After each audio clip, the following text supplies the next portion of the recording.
Hello, my fellow Ramblers. Today in Ramble with Intent, we've got a lovely interview with the beautiful Selena Rae of Soul Sufficient.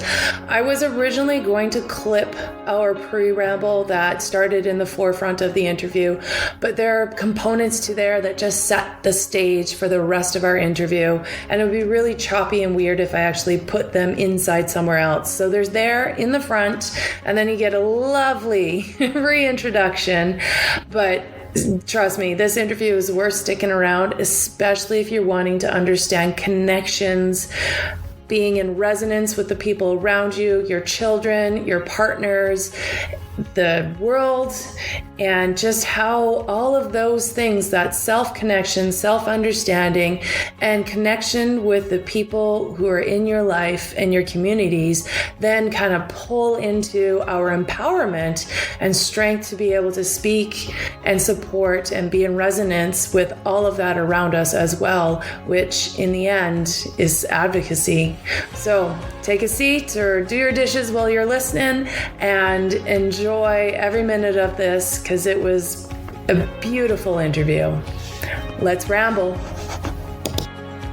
Oh, that is so my jam. All of it. There we go. I could talk about that forever. We're going to have a hard time keeping this succinct, maybe. All right, Joe Rogan, look out. Here's a 4-hour podcast on its way. So I think the only thing that I would say is that I speak a lot to that in my chapter in The Sovereign. Yeah. So if I just want to make sure that that kind of conversation is okay. Totally okay. That you're not. Okay. Yeah, totally okay. So my whole some of us are still in the closet. Yeah. Some of us are writing books about it and not.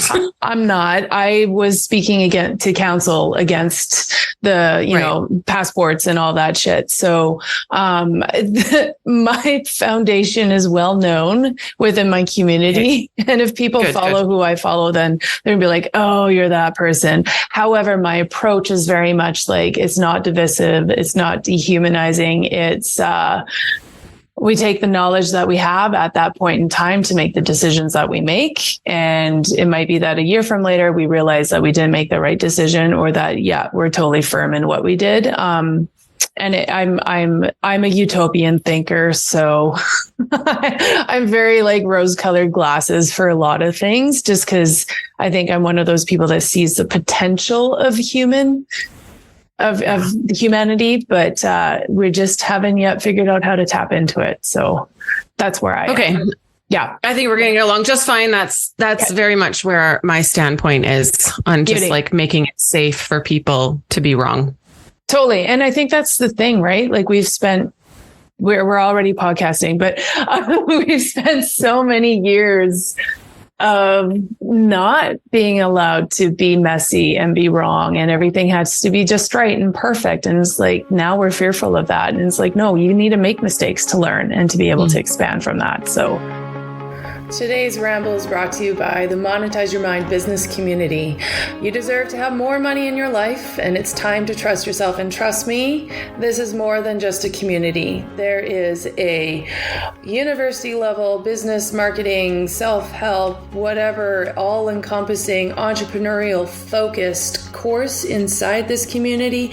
And then there is the gift and expansive knowledge and connection of the community within. So if you're an entrepreneur, a desiring entrepreneur, you're seeking better growth, you're wanting to be able to build something that is your own, that you can control, I suggest you go and check out Monetize Your Mind. The links are in the show notes. Welcome, Selena Rae. You are a life force in my realm of following on social media and everything. Life coach, author. You're also a master communicator.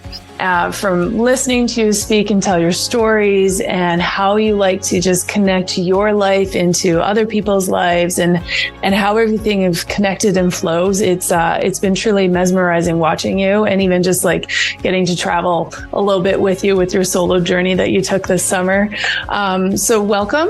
And for those who follow Selena, she is Soul Sufficient on the website, soulsufficient.com. And now I'm tripping. Are you Soul Sufficient on Instagram as well? Yes. Yes. There we go. Beautiful. Well, welcome. Thank you for being here. Thank you so much for having me. I am very excited for our conversation. We got a little pre-ramble beforehand, and yeah, I'm really great. Happy to sink in here. Yeah, I'm so happy you're here. So let's start. Just tell us about yourself. Who are you? What brought you to this world of being focused on really connecting and communicating and helping other people do that in their lives? Well, who am I? Oh, I don't think we have enough time, but the standard answer, I am a mom. I have 3 smaller children-ish. I guess they're mid-size. And I started a business a couple of years ago doing body sugaring, which, if you don't know what that is, I rip hair out of people's bodies. And then I started to spend a lot of time one-on-one with people, really bearing their soul, and started to see all of these commonalities between myself and the people that I was holding space for, and recognizing that so many of us are comparing our insides to other people's outsides and really feeling lost and alone in that. And so I started another business, Soul Sufficient, where I build connections through resonance, through telling my story, through sharing my experiences very openly and vulnerably and authentically, so that other people can find themselves in my story and then hopefully kind of turn around and look at themselves with a little bit more grace and compassion. Mm-hmm. And so that's kind of how I ended up where I am. But I think the biggest thing is that I wanted to become what I needed. And so I really thrive on communication and understanding other people, because that's what I so deeply and desperately have wanted my whole life, is to be seen and understood and known, and recognizing that the best way for me to have that experience is for me to learn myself and know myself and share myself in a way that people can resonate with. And so I recognize how much people need that themselves. And so I just started showing up the way that I wished I had somebody show up for me, which I think is the motivation for so many people in their life purpose. And yeah, here we are. That's beautiful. And you know what? I totally resonate with that. It's what is it? There's, I don't know, I'm sure Pinterest, Instagram, Facebook, everywhere. There's some sort of quote that is like, be the person that your 12-year-old self needed. And it's especially for women. And I guess I can only speak to being a female. I feel like that is so on point, because growing up as an 80s, early 90s kid, it was a lot of just like show and pretending everything's okay and trying to do it all. And it just has carried forward so much. I mean, it's at no fault to our mothers for that, but it's amazing being able to now see people who are just, they're doing and leading by example rather than by pretending. And it's beautiful. Yeah. And I actually have a 13-year-old, an 11-year-old, and almost 9. And it is such a confronting experience to be able to show up for my kids the way that I needed to be shown up for. And again, you're right. Like, there's no blame here. We're all doing the best that we can. I tell my kids all of the time that they will be better parents than I am. And if they are, that means that I did a really great job, because I am doing better than I had done for me, simply because I am committed to growth and expansion and trying to be my best self. And they will pick up on things that they wished I had done better. And hopefully they will live those out loud when they have the opportunity to become parents, if they choose to do that. And so just using that awareness that I am going to make mistakes here, which allows me to offer myself some grace, and then offer my parents grace for the mistakes that maybe were made, and hopefully give my children some insight and inspiration that, you know, we're all human. We're not meant to do this perfectly. We're on this learning journey together. Yeah. I often say, like, I have never raised a 13-year-old girl before. I don't know what I am doing. I have only been a 13-year-old girl, and I am just figuring out what I needed when I was 13 as it's being mirrored to me in my own child, and trying to figure out how to be the mom and also how to heal whatever is coming up for me at the same time. It's a lot of pressure. It is. You know? It is. I have a 10-year-old, so we're entering that phase, and there's moments where I'm like, this is my first time parenting a 10-year-old, so I don't know. Yes. Yeah, it's all learning. So, on your website, you have your core pillars, like they're there, and what your values are, and you touched on almost all of them when you introduced yourself as well. So how did you get to those core pillars? Oh, well, I actually really figured out that when I understand myself and know myself, it takes out all of this guesswork about how I show up in the world. Mm-hmm. And so I was really committed to figuring out what drove me and what motivated me, and leaning into that, because I did have quite a few experiences as a child and in my early adulthood life where I continually lost myself, and I was putting forth this person that I wanted to be loved and accepted and to belong, and constantly losing people. And so recognizing that there was this idea that I need to belong to myself in some way, and I have no idea how to do that. But, it's always posted all over Instagram and, like you said, all of the Pinterest things. And so trying to figure out who I am, so that when those questions come up of what should I do? What decision should I make? Where should I go from here? I have something solid to land back into. And so I recognized that, and I did this exercise of figuring out my core values. I was really inspired by lots of people like Brene Brown and Glennon Doyle, people like that have done a lot of this work, and just kind of pulled apart what my value system is. And it came down to my top core values of integrity and connection through resonance. Mm-hmm. So connection through resonance, meaning when you see yourself in me and I see myself in you, we feel connected automatically. And then the compassion that I would offer to you in a situation where you're explaining shame to me, or guilt or embarrassment, or something that you have done that you don't feel good about, I can offer you compassion because you are somebody that I am connected to. And then in turn, hopefully turn that compassion and grace back onto myself, because I can see myself in you, and I see that I deserve the same thing that I'm willing to give. Mm-hmm. And so I determined those two values. And then, I have more secondary values like transparency, authenticity, vulnerability.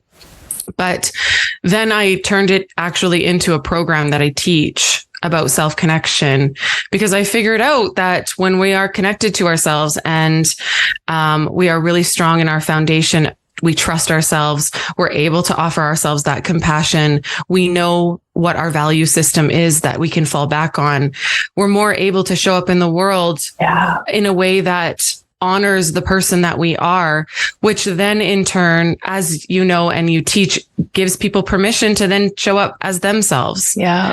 Right. You look at somebody and you admire them and you think, oh, I wish that I could show up in that way. And the missing piece there is that they have figured out who they are and figured out how to accept and love themselves in a world where that is always going to be a risk from other people. Yeah. Yeah. And then really and truly, it's having that inner knowing, but then being unapologetic for it. It might not, because it might not align for the people that are around you right now, but it also means that if you are unapologetic for having that really deep connection for what your core values are, then you will start to attract those people who are seeking the same or want to be around the same. But there's always, it's like growth in business. There's that awkward transition period where you have to cast aside what you were doing in order to expand into the next step. And you're always alone for a little moment, but that's where it's in that alone moment too, where you were 100% really integrating and connecting those commitments to your core values and your pillars and your guiding principles on how you're going to operate in your life. And I don't know about you, but as a parent, do you work really hard trying to help your kids find those early on?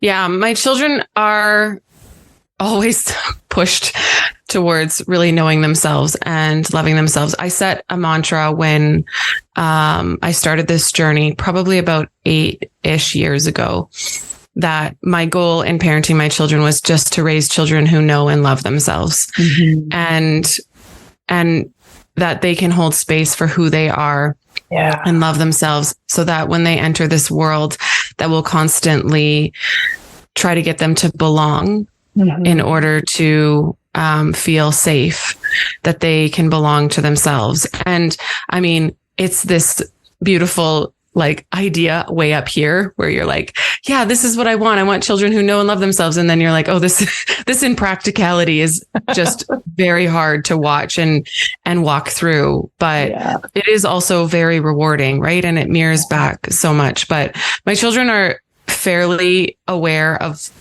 little things about themselves. Like they know their love languages. They know how they show up in fight, flight, or freeze.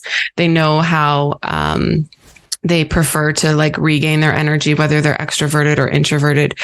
We do a lot of exploration about who they are so that I can love them better. I know that my one child always will need physical affection when she's in that shame spiral. And I know another will always need to just talk it out and yell it out. And so by getting them to figure out what suits them best and what feels best for them and how they need to be loved and received and seen, they are more apt to expect that out of other people and to recognize that when that isn't happening for them, that it has nothing to do with them. So my 9-year-old came home from school last week and she said, my teacher doesn't understand empathy. And I asked her, why, what happened? And she said, well, I fell. And she immediately said, well, that's your fault. You were fooling around and you shouldn't have been. And so her understanding is like, this is not how we react to somebody that's hurt themselves. We show up with empathy. And she recognized that that wasn't that she did something wrong or that she is bad in some way, but that there's something missing in this other person, that they don't understand empathy. And so by recognizing that this is a value of hers, which she does have a very high value of empathy, combined with autonomy, which I just, on a side note, that's a very hard child to raise. Yes. That's very strong, independent autonomy value. Yeah. Because of that, right, then she separates herself from the negative self-talk stories and scripts that are going to show up in her head, telling her that there's something wrong with her because somebody doesn't accept her or love her the way that she is, right? Or they don't understand her. Yeah. That's bravo. Because as a parent, to be able to have all your kids be so connected to that at really and truly at young ages, that's amazing. Bravo. Kudos to you. Because we're still working on that with ours. But there's moments where I know we just kind of hit the tough love stage every so often too. And then have to rewind to be like, nope. The kid needs soft love, not tough love. So we have to remind ourselves often on that too. And it's a learning curve big time, especially if you come in a household where you were raised differently and your parenting styles are different too, right? So it's amazing. Now, in the adult concept, how do you work with some of your clients based on helping them get to that reconnection and strengthening their communication with themselves and with the people around them? So I think the most important part when you are doing this work is to build a foundation of trust and compassion. Because what happens is when you're facing some really dark truths about yourself, when you are looking at your shadow, what often happens is that we start to pull up our defenses, right? And sometimes that looks like shutting down. Sometimes that looks like blaming other people. Sometimes that looks like victim mentality, right? Where it's never my fault and I was always the one wronged. Sometimes that shows up in actually more shame and more self-blame and more like sinking into the pit of despair. And so being able to look in the mirror honestly and with accountability and owning your story and being able to take responsibility for how you show up and what you're calling into your life takes an insane amount of self-compassion. And so the reason that I teach through telling my story is because I'm very willing to share my shame because I know that that is how it is dispersed, is by speaking it out loud. And so like when you're talking about, oh, great job with parenting and I'm still struggling with this, right? My instinct is to say to you, okay, so I grew up in a house that was very loud and there was a lot of yelling. And that was typically how I was talked to as a kid, is just a lot of yelling back and forth between everybody. And when I became a parent, I was a yeller. And to be completely transparent, I still do yell at my children. I just am working on lowering that ratio. Yeah. But for the first probably 4 or 5 years of parenting, I had no tools at all in my bucket. I was constantly in reactive mode. And so there are things that I have learned in the last couple of years that I'm able to implement from my own self-discovery journey, but I am still constantly trying to undo the work that I've done, right? I have one child who is a 100% flight. As soon as I get mad, he's out of the room. He doesn't want to be anywhere near me. He gets scared. And it isn't because that's how I constantly show up now, but it is because that's how I used to show up. Mm-hmm. It's just very explosive and really out of touch with my anger.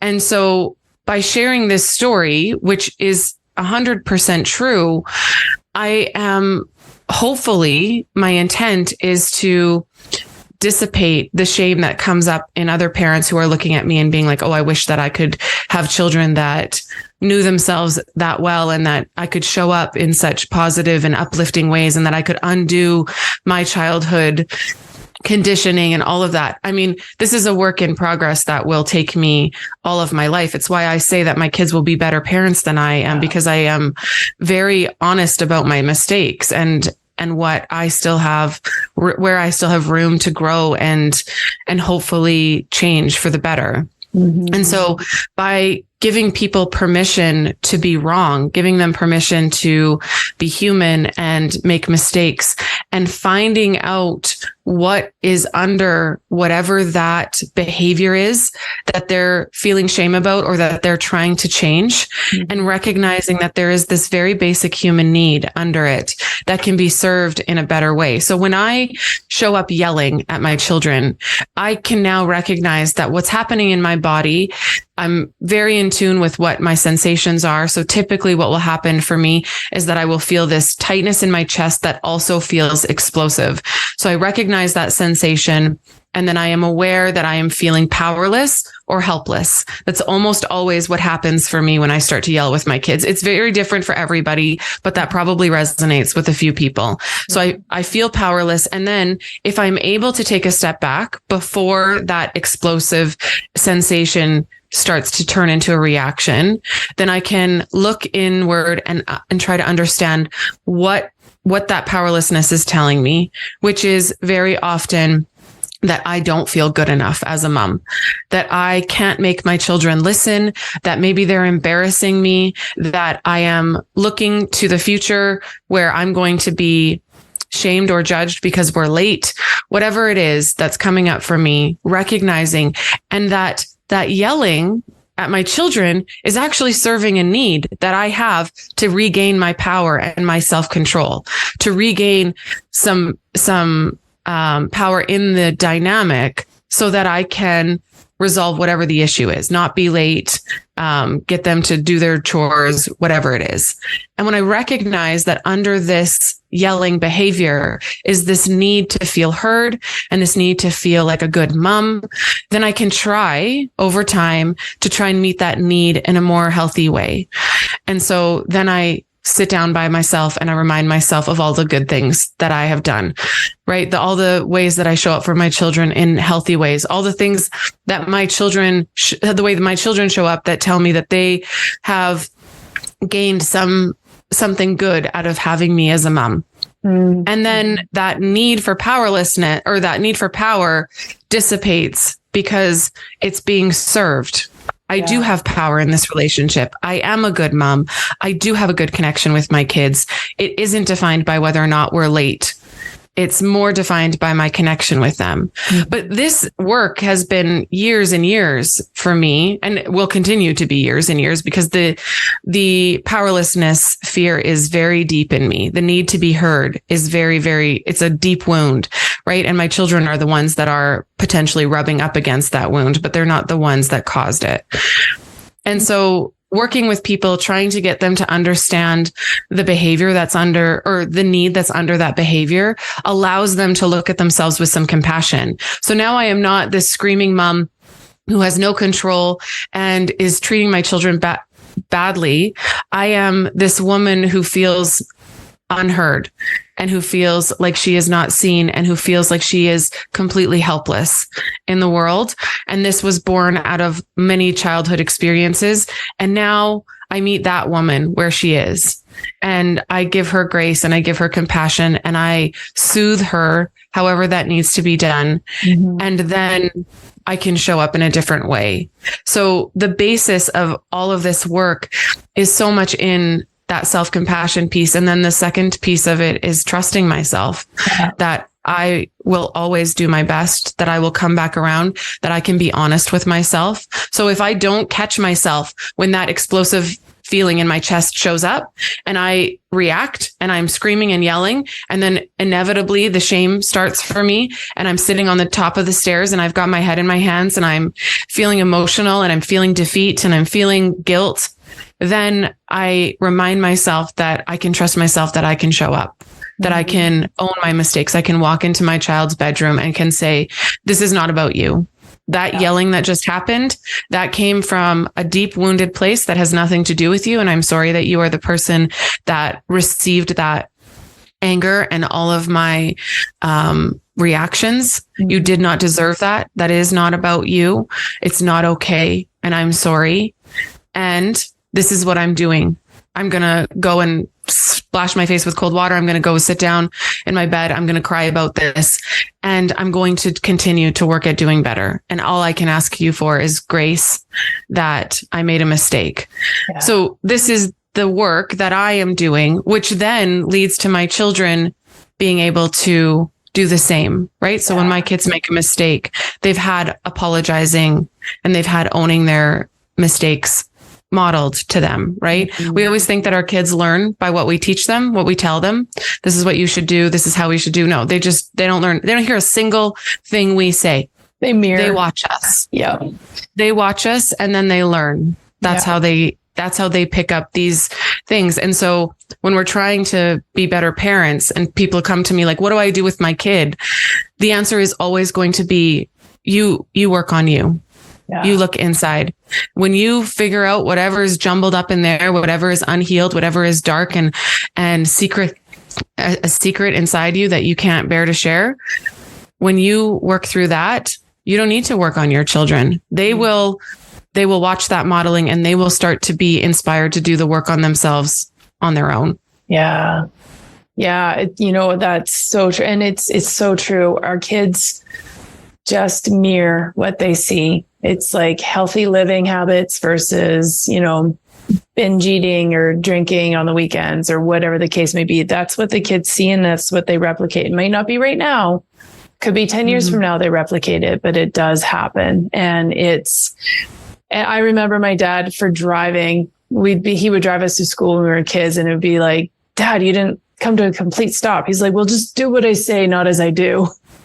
And we're like, okay, but that's not going to fly when the police pull us over when we're 16. So maybe you should start correcting your skills as well. But at least we were in a household as kids where I feel like we were encouraged to pinpoint the imbalances. However, I said tough love, and it was a lot of like, well, suck it up. Keep moving on. Life's hard. Life's not fair. Those types of things.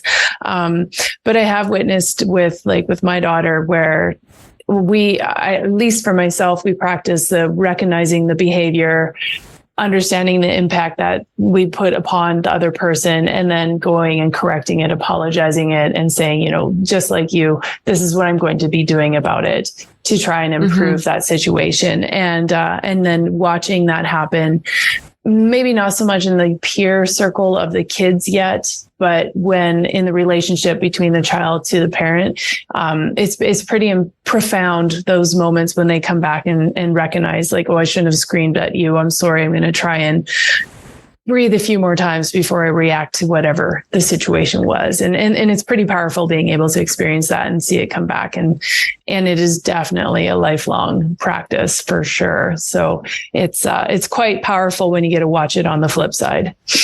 Mm-hmm.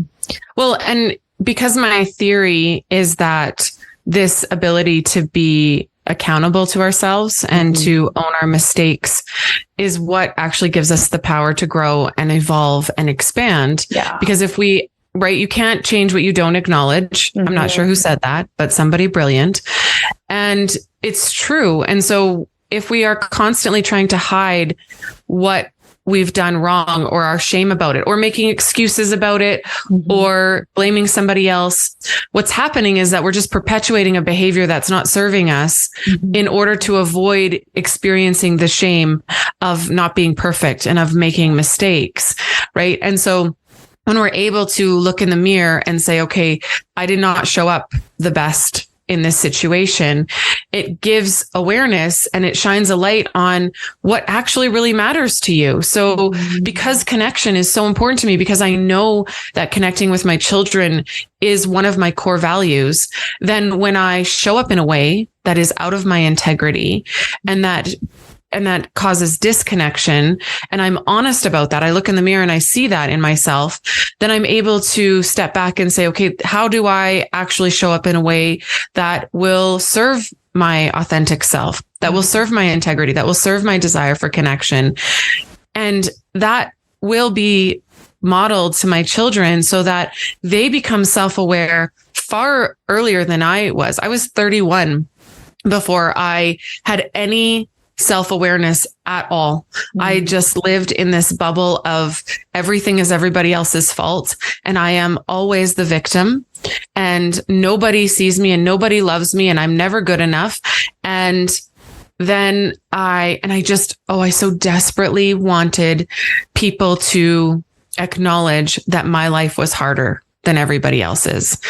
I just had this insatiable desire to be the person that everybody felt sorry for. Yeah. And now in hindsight, I recognize that came from a lifetime of childhood experiences where I was not acknowledged for my pain and for my suffering and for what I went through. And so that pain and suffering grew and grew to the point where it took over. And then when I was 31, my husband at the time left me and my 3 children and just walked out one day without any warning, without any notice, without any explanation. And I had a 4-year-old, a 2-year-old, and a brand new baby. And all of a sudden, I was the person that everybody felt the most sorry for. I was the person validated. Then everybody was like, oh, poor Selena. She has the hardest life, right? You know, I always wanted to take the cake and then I got the whole cake. And I realized in that moment that it tasted disgusting. Yeah. And I didn't want it. I didn't actually want to have the hardest life. What I wanted was to be seen and to be understood. And that started with being able to acknowledge myself, recognizing that there are people that hurt me as a child that will never, ever be able to acknowledge what they did to me or how they impacted me.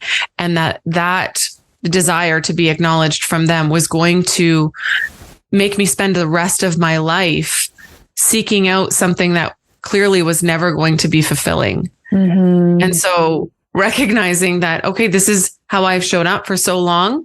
And now I don't want to be this way anymore. And so I'm going to have to start taking some responsibility for my life.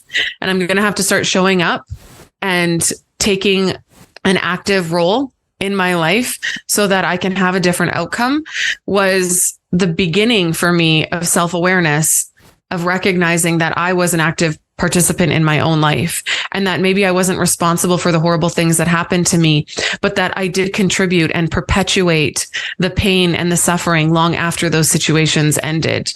Yeah. And so that self-awareness is being modeled to my own children, who are far more self-aware at 12 or at 13, 11, and 9 than I certainly was. Yeah. Right. And so the pain that they will not have to experience because because I'm willing to look in the mirror and face my own pain is worth it every time. And if we don't have children to mirror that back to us, there are relationships that we can lean on that mirror for, right? Yeah. That we can use as a way to own our stuff and hopefully model self-compassion and model acceptance and a judgment-free space with other people. Yeah. Would you say that experience was the first time where you were actually forced to see yourself rather than just always wanting other people to see you? It was the first time that actually made you really see yourself and who you were. Yeah, it was so gross. It was such a dark and dirty feeling to be confronted with who I am and to recognize myself. But absolutely, that moment changed the trajectory of my life in the most dramatic way. I was going full steam, unconscious and unaware, and was very happily willing to live in that misery because ignorance is bliss. Totally is. Yeah. And then in that moment of facing myself for the very first time, realizing that I wasn't always the victim, that I had contributed to my own life. It was, when I think back, I just want to love that woman so much because she was just so unaware and so immature and, just such a pitiful soul, just desperate. And, I think we all, whether we're 13 when we face that or we're 31 or 50, we all have that moment where we have to come face to face with ourselves. Yeah. And so many of us are avoiding that because it is very painful and it does feel gross. And we just perpetuate, unfortunately, the pain because we don't want to look in the mirror when that is the most, it is the most delicious thing to actually sink your teeth into once you accept the mission. Yeah. Yeah. You have to accept the mission. I was 39 when I had that moment, and it was like, holy crap, the lies that I had been creating just to try and survive, truly. And I wasn't surviving. I was barely getting by.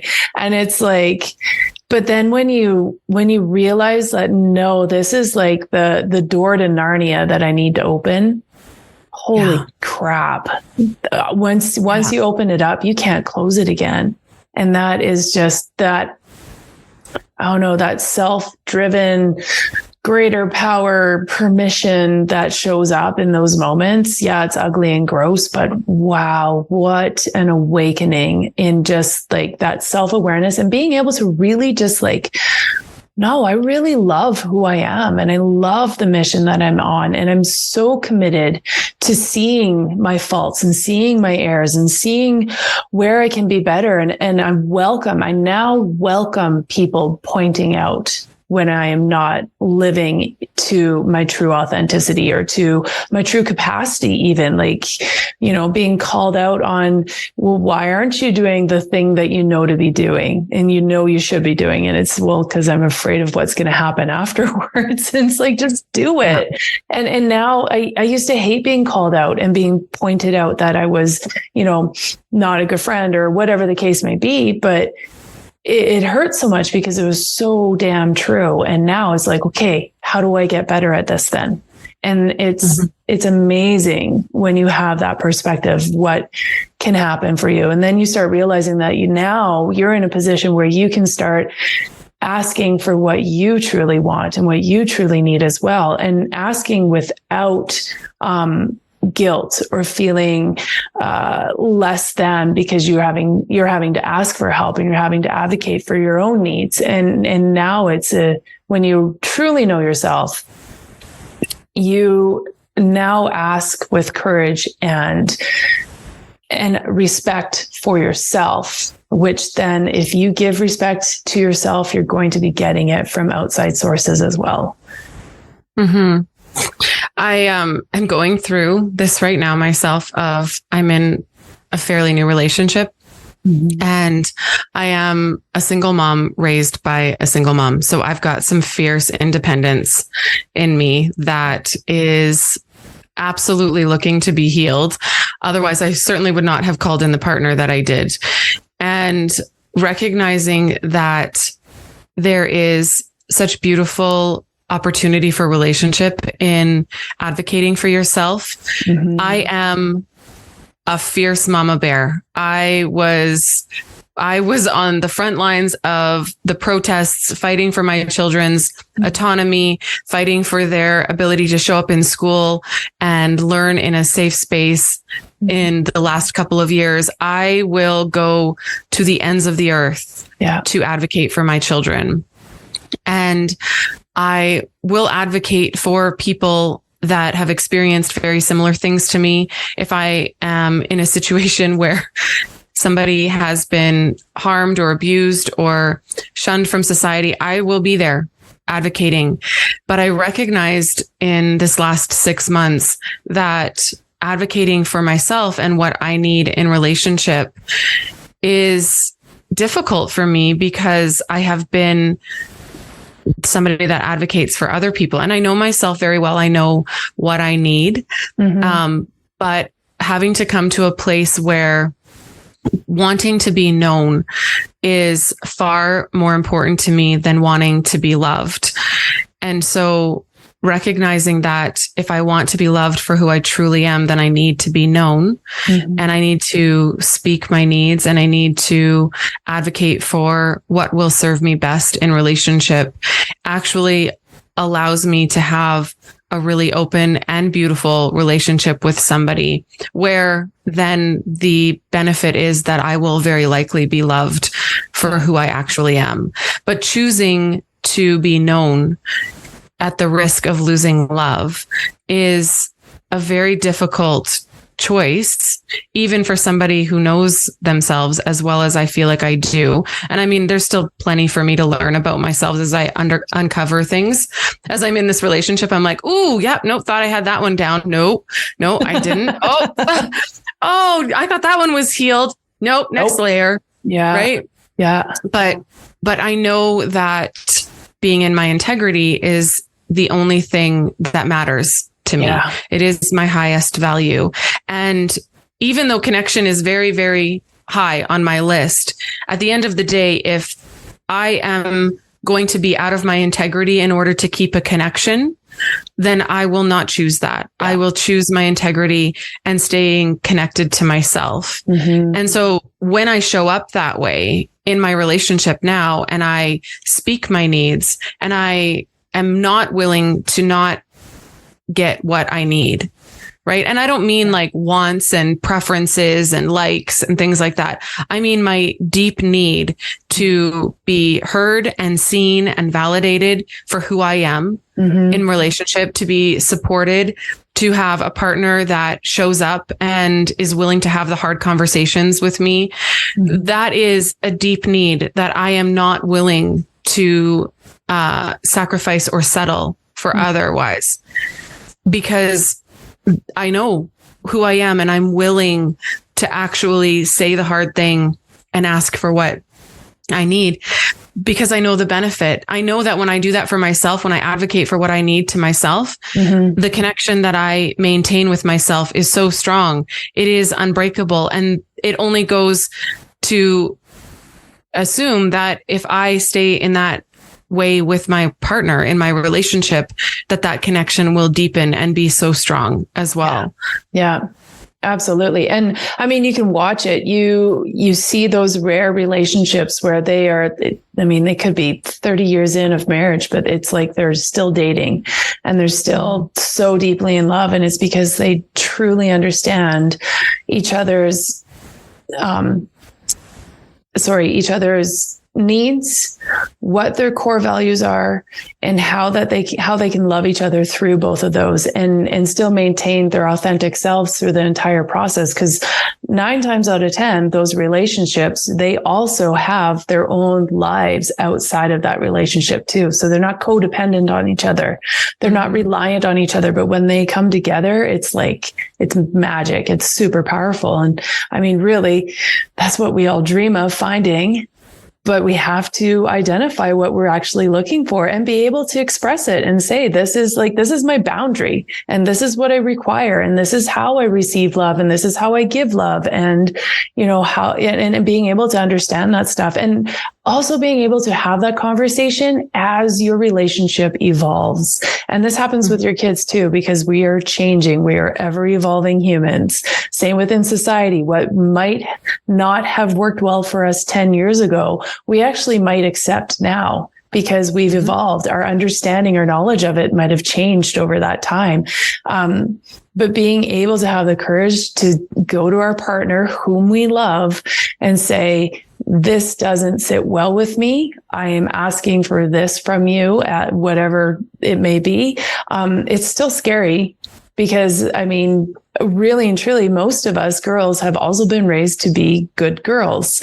You don't hurt other people's feelings. You don't put your feelings in front of other people's. You always respect the authority figure, which traditionally is always the male. So there's still some of that like old programming that we're all kind of working to get through. But if we find a way to just clearly and concisely communicate what we are needing, 9 times out of 10, our partners are going to be like, oh, okay, I can give you that.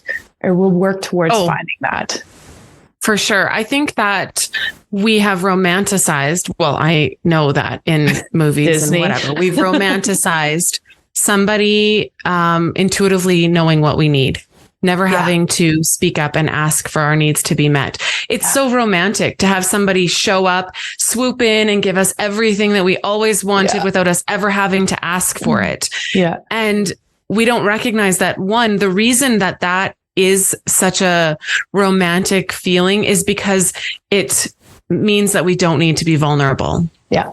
And it protects us from having to ask for what we need and be rejected. Yeah. And so wouldn't it be so nice if somebody could come in, swoop in and give us all of our needs, meet them without us ever having to expose ourselves, without ever having to risk the vulnerability and have the vulnerability of rejection. Yeah. But the romantic side of having somebody intuitively know you is that you have shown yourself first and they have accepted you and they have welcomed you and they now know you so well that they know that if you are, struggling with whatever stress at work, that this is the way that you prefer to be loved. And this is what you need in those moments, not because they never had to be told, but because you were brave and you were courageous in sharing yourself and showing yourself, and they were receptive to that instead.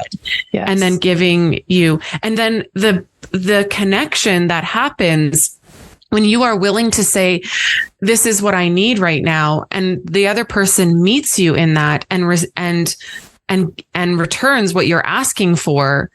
There is such a beautiful connection that's made in that interchange that we miss because we are waiting for somebody to just guess what we need. Yeah. Yeah. And it turns out that it's so much better when we give somebody the manual, the handbook on this is what I need when I'm feeling like this. And thank you for meeting me there. And then the second piece that happens in this is that person feels a different kind of being appreciated in a different way. Because when somebody just gives you what you want without you having to ask for it. The need to express appreciation or gratitude is different, right? You're like, oh, thanks for thinking of me. But when somebody meets your need, there is this expression of gratitude of like, thank you for seeing me. And then that person on the other side feels appreciated. And of course is going to want to do that more and more and be inspired to like actually ask, because when they know what you need, it's so much easier for them to love you well. And that is what people want, is to love and be loved well. At the very beginning of my relationship, I asked my boyfriend, we were talking about like when he knew that he loved me, when he knew that like this is something that he was going to sink into. And he said on the second day, and I was like, on the second date, I don't think so. I don't believe in this love at first sight nonsense. And he's like, no, we were on a date and I had talked to him about the fact that he was watching my Instagram stories. And so I had seen that he was watching them, and he's not really fluent, I don't think, in Instagram, didn't know that I could tell. And he was like, oh, okay. And he's like, you don't seem very comfortable with that. And I'm like, I don't like it. I don't want you to watch my Instagram stories. And the reason is that earlier that day, my son had an accident on the skating rink and I had to take him to go get stitches. And I said, when I came to you on the date, you didn't ask me about how my day was because you already knew, because you had watched my stories.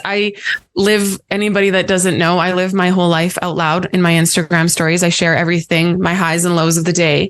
And so this new person that I just started to date was watching my stories and learning about me. And I felt like it was kind of like a cheat code, and it didn't feel fair that he was getting to know me through this other lens. Yeah. And I didn't want that. And so I said, I'd prefer if you didn't watch my stories. And he said, okay, 100%. Like, wow. I respect that.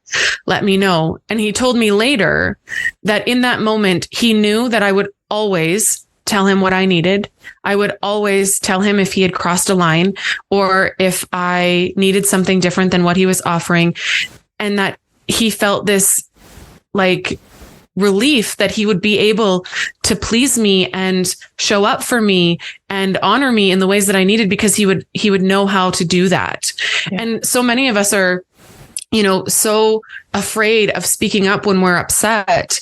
And so later in the day, right, our partner comes home and we're like, however we're acting, maybe passive aggressive and holding things in. And then they find out later, well, earlier today, you did this thing. And we think that we're protecting them by not telling them in the moment that we're upset because we don't want to have conflict, or it's not great timing. But what's happening is then we're building distrust with this person that they don't know if they've harmed us or hurt us in some way. And so they can't, make repair. They can't change their course of action. And then maybe they've spent the entire day doing this thing that if they had known earlier in the morning that they had misstepped, they would have been able to rectify it. And instead, at the end of the day, they're feeling shame about how they showed up because they didn't know. And so my partner wants in our relationship for me to tell him when I am upset. And sometimes it's difficult. Like sometimes if the hurt is really big, there needs to be internal processing before you can share.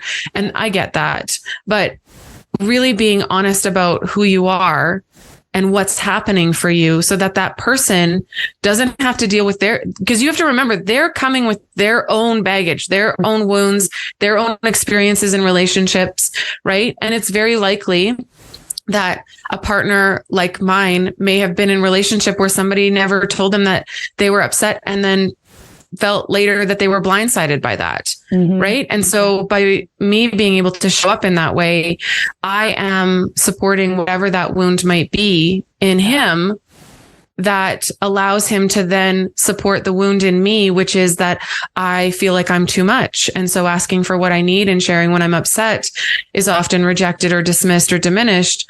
And so then we are able to like work together and heal and build connection and actually have our needs met, which then then the romantic side of relationship where somebody knows your needs, right? So like, it's been 6 months.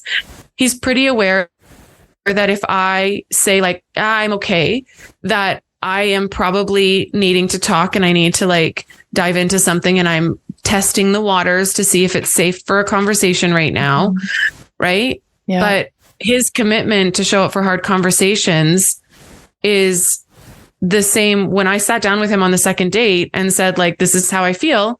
And he received it and welcomed it and took the feedback and then changed his course of action going forward. Then I was received in the same way, knowing, okay, I can show up and have hard conversations with this person, and he's not going to run or start blaming or get defensive or whatever. Yeah. Right. And so we do want to have somebody who knows us that well, but we have to be willing to like bare ourselves to them so that they can see us. Yeah, absolutely. Well, and we also need to like really give them the gift, and vice versa, of taking that guesswork out of the relationship. You should not have to be guessing when you're in a committed relationship with someone. This could be friendships, could be intimate relationships, but there should not be any guesswork as to like, am I in trouble right now? Are you mad at me? What's going on? And even if it's a conversation that you need to sit with yourself and think about it, have the courage to say like, look, I don't feel right about it, but I need time to formulate the words to be able to get it out properly without insulting or hurting or attacking you, because it's a me thing, but it needs to be expressed, but I want to express it the proper way. And man, like, what a way to just remove the defenses so that then you can actually have a really healthy conversation when you're ready for that. Mm-hmm. Yeah. I think that we're so afraid of conflict because we just have so many examples of when it has broken relationship. Yeah. And for me, like, I am a person who can have a conversation in the moment. When the words come to me, I am very quick at processing emotion and intent and all of those things. And my partner absolutely needs more time to process, more time to think through things, and will often let me express how I feel and all the things, and then say, okay, can I get back to you tomorrow? Like, can we continue this conversation later? And for me, my experience in past relationships is that they don't come back to the conversation. And so I never want to allow that space to happen because I have learned from past partners that if I express that I am upset, they will shut down and the conversation will never be resolved. And so don't let them go anywhere. Yeah. And so by trusting this person to show back up after they've taken time to process.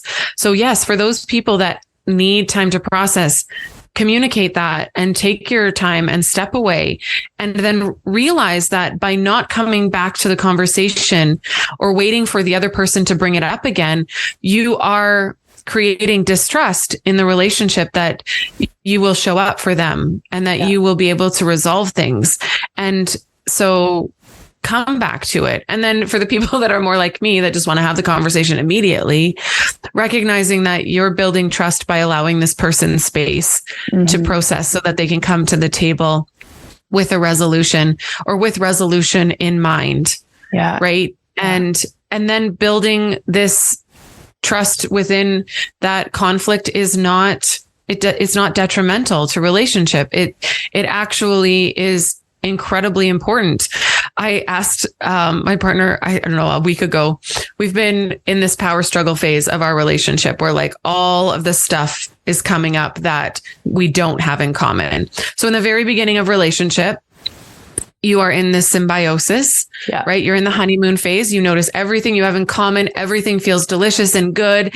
You just can't wait to spend every moment with them because all your brain is like hyper attuned to everything you have in common because it is looking for attachment. And then once that attachment kind of solidifies in that, yes, this person and I have enough in common that I want to continue pursuing this, then what happens is that differentiation stage or the power struggle phase. And then all of a sudden, all of the things you don't have in common start to rise to the surface.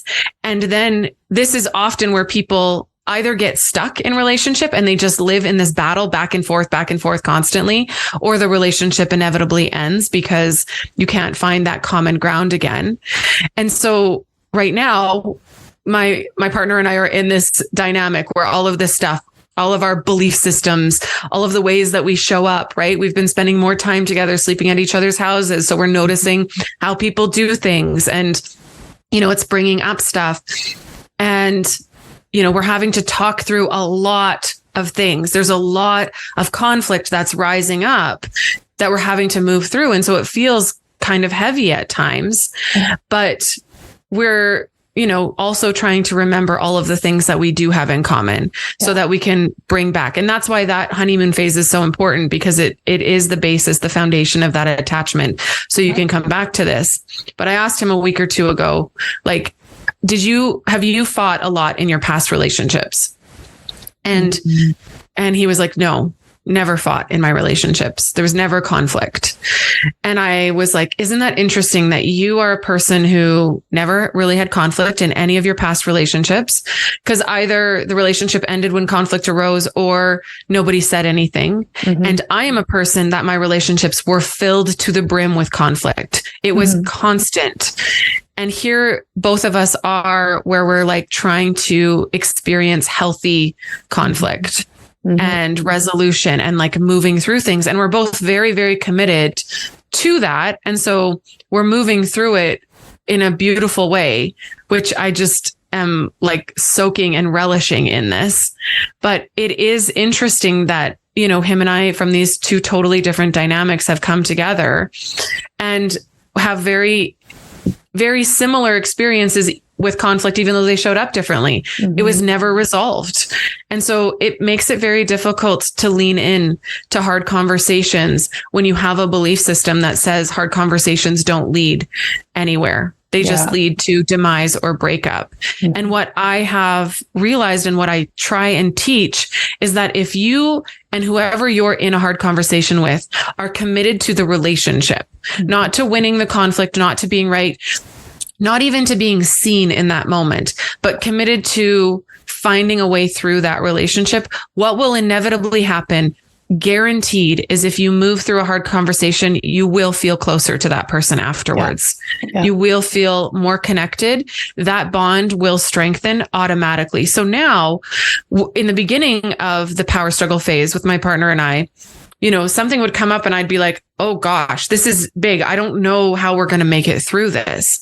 And now we've gone through so many and we've moved through them that a conflict arises and it's like, okay, we're going to get through it. Maybe not, I'm not sure how, but I don't doubt that we will. I have no doubt that we will figure it out because we have built trust with each other. We have built up this, obvious evidence that we can work through really hard things and that both of us are committed to it. And so having that perspective allows you, and this will serve you in all of your relationships, whether it's your parenting relationship or you and your parents, your partner, your friendships. I mean, I've had some really hard conversations with my friends that people say to me all of the time that they wish they had friendships that were as strong as mine. And it's because we have hard conversations. We show up for each other. When one of us does something wrong, we are willing to like own it and show up. And then we trust each other to move through it. And that's literally the only way to build a relationship that feels safe enough to show yourself. Is to committing through that. And unfortunately, there's going to be people that just can't meet you in that commitment, of course. But those aren't the people that we invest our energy into. And those aren't the people that we choose to expose or make ourselves vulnerable to. Yeah. And the beauty of that too is like when you get good at that in your safe, really trusted environment, you start having the courage to start taking that outside. So school board issues or community municipality issues or whatever, because if you're committed to what you're trying to represent and stand for, you might not actually get what you're recommending as the end result, but you're now opening up communication. You're now approaching it from a respectful side rather than just like, pitchforks and protest signs, for lack of better imagery. But you're now actually collaborating with the people and the decision makers that are outside of your family unit, that you can work towards building what would be the best possible outcome with more perspectives from more sides all coming in versus just that one top viewpoint looking down and having blinders on and not seeing that there's actually all these other side components that need to be taken into account as well. And when you practice that within your relationship and within your family unit, that ability to communicate just calmly and identifying, the impact, the behavior, whatever it is, and then making a recommendation to move forward, that expands so much further. I mean, you could start practicing that even within your own workplace. If there's things within your workplace that you don't feel comfortable with, and it gives you the knowledge that a conflict does not mean closure. It just means opportunity to seek a solution instead. Oh, I love that. That's quotable. You should write that one down. Right?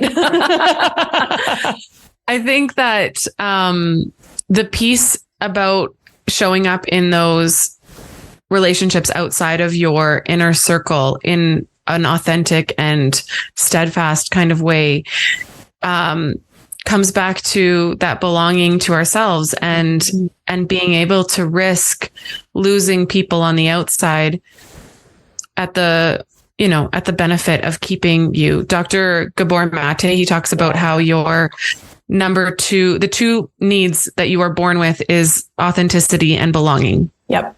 And so when belonging is at risk, you will always sacrifice authenticity. If you are going to be shunned, if you are going to lose your circle, you will choose to hide yourself. Yeah. Right. And it's the same as me saying in relationship, like, I am not willing to be loved if I'm not able to be known. Like, I don't want to be loved for somebody that I am not.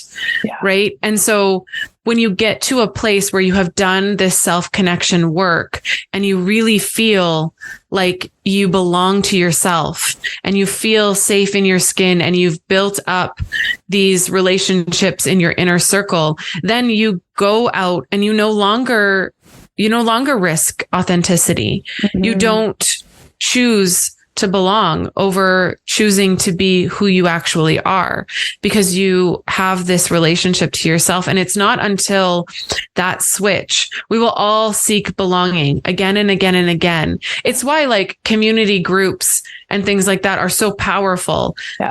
And they can be terrible with this groupthink dynamic that has people moving in less than beneficial ways. Yeah. But it also builds up this sense of community, of belonging, so that you can start showing up more authentically because you feel like you have this place where you belong. But the step forward out of that is to belong to yourself. Yeah. And know that even if you risk that community that once built you up and made you feel like you mattered and you belonged, even if that community becomes at risk, you'll still choose to show up authentically. You'll still choose yourself, because now the risk isn't in not belonging to other people. The risk is in losing yourself. Yeah. And you won't choose that anymore. And then when you show up in the world, whether it's school boards or any kind of advocacy groups or things where you have to stand up against a number of people,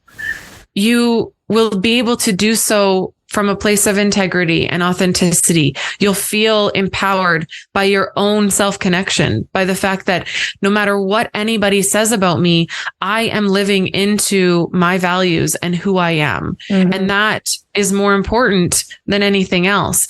And then how powerful are you? How much more inspiring are you? How much more are you able to reach people because they look to you and they see that this is somebody that is not willing to sacrifice their own integrity in order to make a point or to belong to a group or to not be shunned. They're willing to do what's right.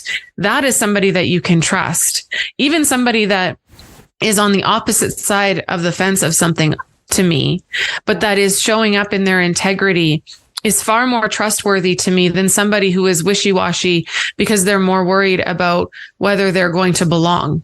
Yeah. Absolutely. Right.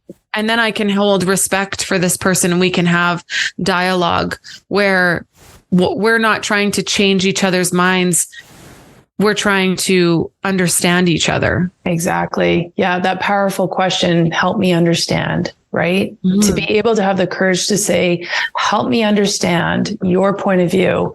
Like, imagine how amazing this world could be if we could just open up to receive better understanding and then respectfully move through with that. And it doesn't mean it's a right versus wrong. It just means like we are all individuals, unique beings that have different needs, different desires, and different ways of living our lives. But it doesn't make it wrong. It just makes us the individual that we were designed to be. Well, and I think that one of the fears is that if we start showing up authentically and we risk belonging, right? And we risk losing people, that we're always going to be this solo island. But what happens is that we find the people that resonate with us, that are aligned with us. And the connection there is authentic and deep. And it may not be the same on all levels. So like out of all of my very, very close best friends, some of us are religious, some of us are not. Some of us are vaccinated, some of us are not. Some of us have children, some of us do not. I resonate with the piece in each of those friends of mine that speaks to me, that sees me and that I can see them and that we understand each other. But because I feel connected to myself and I feel understood in all of these ways, it doesn't matter that we don't agree on religion. No, it doesn't matter that some of us went one direction in the last 3 years and others went the other direction. Yeah. Because I have authentic connection with you over these other things. It allows me to be seen. I see you, and then you're more willing to accept me as a whole. And I am more willing to accept you as a whole, even with those other pieces that maybe that don't resonate with me. Yeah. And so we don't have to always risk belonging. We just have to be willing to risk it. Yeah. It won't always happen. We're not going to lose people by showing up authentically. In fact, we will likely bring in more people that are aligned to us. Yeah. But we have to be willing to lose the people that are not aligned with us. Yeah. And I mean, that goes back so deep. That for us is so many childhood wounds of like being abandoned or not being chosen or whatever it is that, is going to inform the way that we show up and wanting to belong. But that work of like looking in the mirror and reconnecting to ourselves and building up our ability to be authentic and building up our value system through, self-compassion and exploration, honest exploration is going to get you to that place where you really don't need to choose between your belonging and your authenticity. You can have both of them. 100%. And the other thing is, if you're not losing them today because you're being authentic, you'll end up losing them later on if that relationship was not there to be in its authentic space and for you to respect each other with your whole being rather than the expectation of what the other should be. And that it's just time because like you said, it's all in resonance. And if something doesn't resonate with you, it will leave. Yeah. And we have to, when we get really good at practicing that, then it allows us to be committed to our own evolution, right? Because so many of us have connected over the past 3 years because of the circumstances. And I think that there is a very real risk that people are going to stay stagnant in this relationship. Yeah. And so they're going to choose to stay, in the mindset that brought us all together, because they're afraid of losing people and of, we don't all agree about the same things. Mm-mm. A lot of us agreed. Like, I wrote in this book, The Sovereign, with 14 other people. Yeah. And I don't agree with everything everybody thinks in this book, believe it or not. Like, I am my own person. Yeah. Right. And the risk of like losing the connection with my other sovereign authors if I speak up and say something that doesn't align with the rest of them. It's a continual journey of having to choose authenticity and then finding belonging within myself, and then finding belonging with this new group of people potentially that will help my next evolution, my next expansion level. Yeah. Right. And so when you practice standing up and being authentic and speaking your truth or sharing yourself, exposing your vulnerabilities, so that you can be seen and known and loved for who you are. I mean, it doesn't end. I am not the person that I'm going to be in 5 or 10 or 20 years. I certainly hope not, because of my commitment to continually expand and grow. I may outgrow people in my life that I can't imagine living without right now. Yep. That is the potential. And that's terrifying to me. But am I going to choose to not grow so that I keep this new group of people that I've acquired as a group of friends or following or whatever, so that I can stay belonging with them? Or am I going to continually commit to my own growth and evolution? And it will always be part of the process. There is no like, I've made it. Yeah. I always say, like, if you've finished growing, you're probably dead. Probably. Yeah.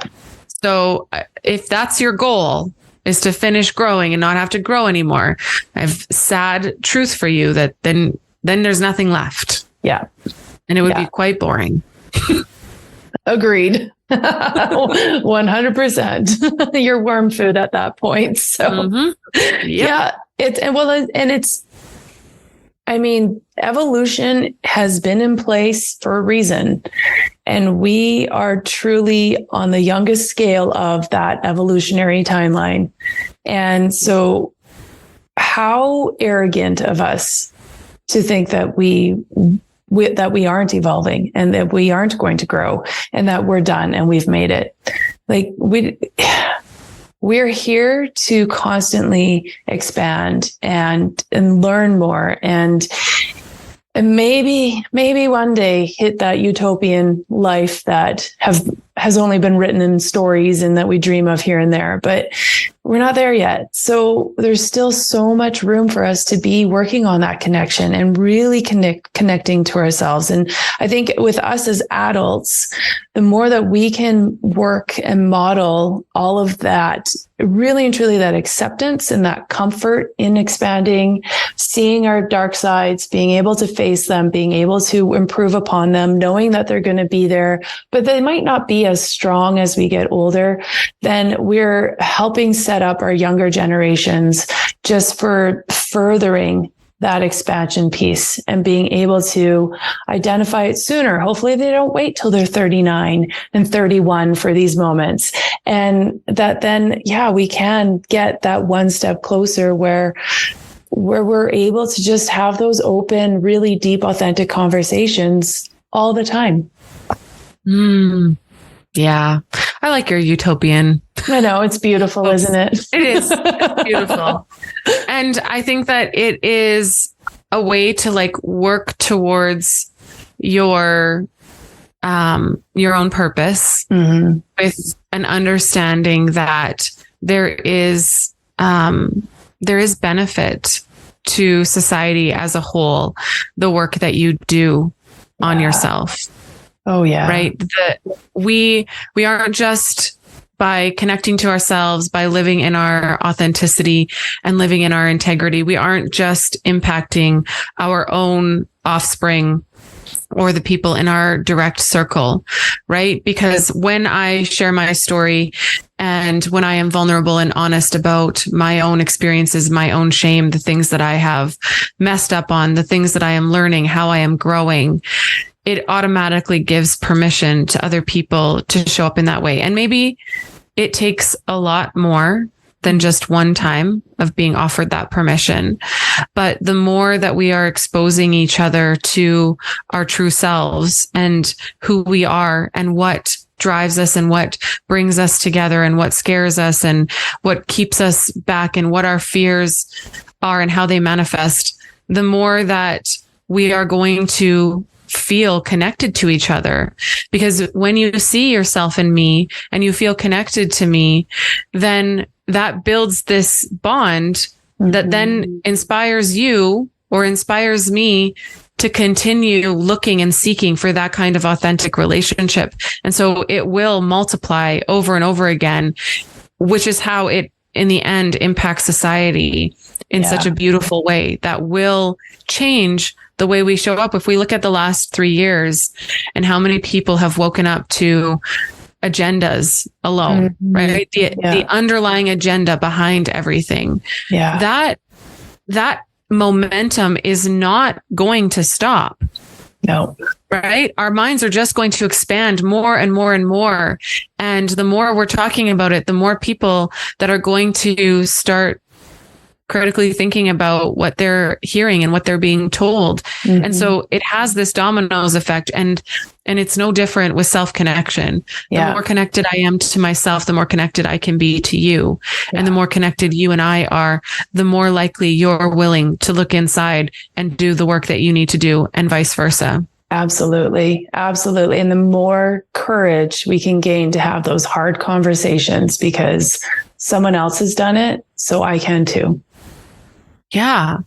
So much of our fear is just that we don't think we can manage, that we can't handle whatever comes, right? And the way that we build that confidence and that trust in ourselves is by bringing evidence to the table. We walk through it.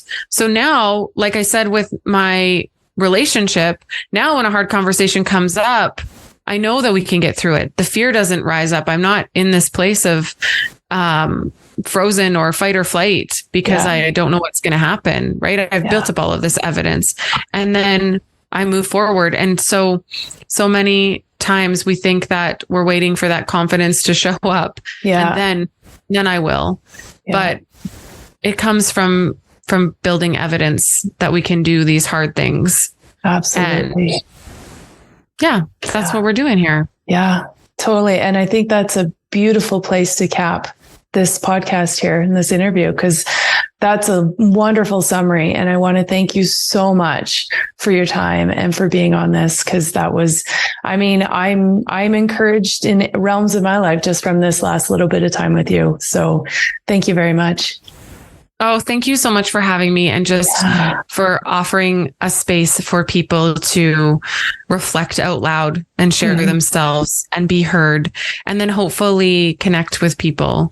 And for me to be able to connect with you has been really lovely. So thank you. Of course. And so people can find you online at soulsufficient.com and Soul-Sufficient on Instagram. Is there anywhere else that they can find you? It's soul.sufficient. Thank you. And I am, my email, the same, all of it. It's all, if you go to my website or my Instagram, you'll find any of those things. And that is, I have my self-connection course information all up there.